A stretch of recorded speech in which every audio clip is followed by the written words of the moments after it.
This morning on Hungry Hoshians, we're leaving the Haute. We stayed overnight in Indianapolis at my parents' house, and we are flying from the Indianapolis International Airport to Orlando. We got a cheap flight. We've got a few days off work, and with a cheap flight, oftentimes you get an early flight time. Ours is at 6 a.m., so it's about 3:45 right now,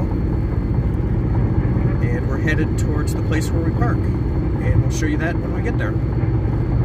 So the place where we always park, it's on Ronald Reagan Parkway, south of I-70. So if we're coming from Indianapolis, it's the same as if we're coming from Terre, Haute. And we've been parking here for years. It's really nice. It's got covered parking. And as soon as we park, as soon as we get through the gate, there's always immediately a shuttle bus following us. And they pick us up and take us to the airport. We don't have to worry about anything. And when we get home, they pick us up at the airport right away and take us to our car. They wait to make sure that the car starts and all that. And then when we pay, they give us a little bottle of water.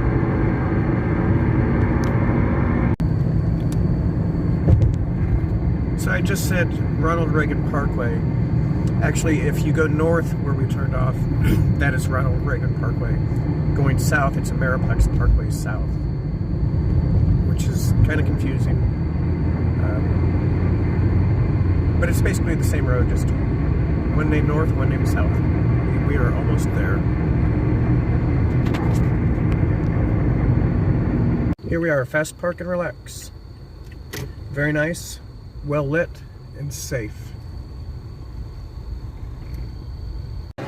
Okay, we've arrived in Orlando. Now we're going to get on one of these shuttles to go to the terminal so we can get out of here.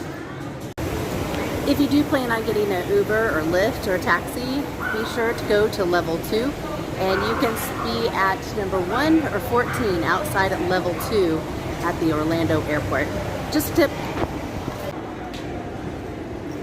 Once you've arrived in Orlando, what we like to do is we like to find an Uber and take an Uber to whatever park or hotel or motel that we would like to go. We don't rent a car only because usually our entire days are filled with being at a theme park or some sort of fun place like that, and there's no need to pay for parking there and also have the extra burden of having to deal with having a car. It's easier to just get an Uber, especially if you want to go out and have a good time, enjoy some of the nightlife. You don't have to worry about driving home. If you would like to continue watching, we have a handful of really cool non-Disney places that we're going to be going here in Orlando. And we think they're really fun. Some places that a lot of people don't go, but we think are really unique attractions, especially if you want to spend a little less money as opposed to spending those big bucks to go to Walt Disney World. So please check in our vlogs if you would like to see some of those neat excursions in Orlando that are non-Disney.